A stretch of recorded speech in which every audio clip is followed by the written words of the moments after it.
I will serve 7 years for Rachel, and I just love this, your younger daughter. He knows what's going on. He knows that she's the younger daughter and not Leah. Okay, he makes that very explicit. This is part of the terms of his contract.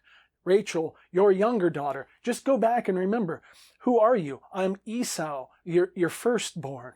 He's naming specifically that he knows precisely where she is in the pecking order of the house. And Laban said, better I should give her to you than to give her to another man. Stay with me. Stunning moment. This is what I want. I'll serve you 7 years. I want Rachel, the younger daughter. Yes, Laban's like, yeah, great, wonderful. Let's do that. It's a deal. And Jacob served 7 years for Rachel. I just love this line. And they seemed in his eyes but a few days in his love for her. There's just something tender there in this, which, how to put it.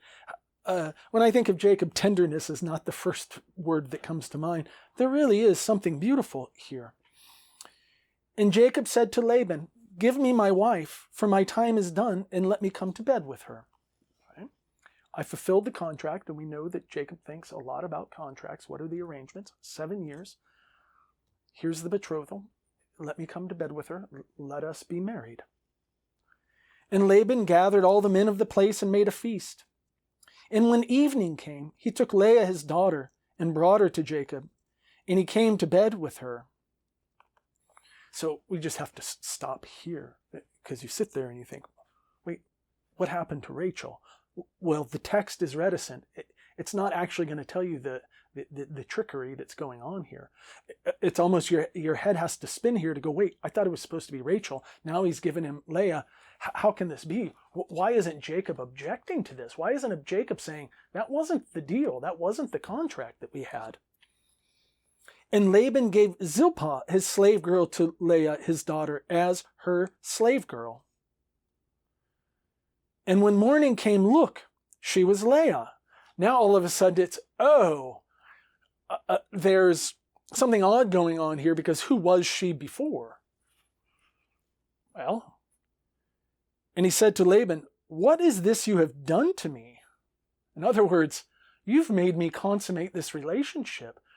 You've made me consummate this betrothal with Leah, the elder daughter. She's not the one that I contracted with. Was it not for Rachel that I served you? And here's his question. Why have you deceived me? And Laban said, it is not done thus in our place to give the younger girl before the firstborn. You could have told me this 7 years ago. What are we even doing here? You're just going to withhold it. Now to really tease this out, what happened here? And there's a lot of oral tradition that's in the background.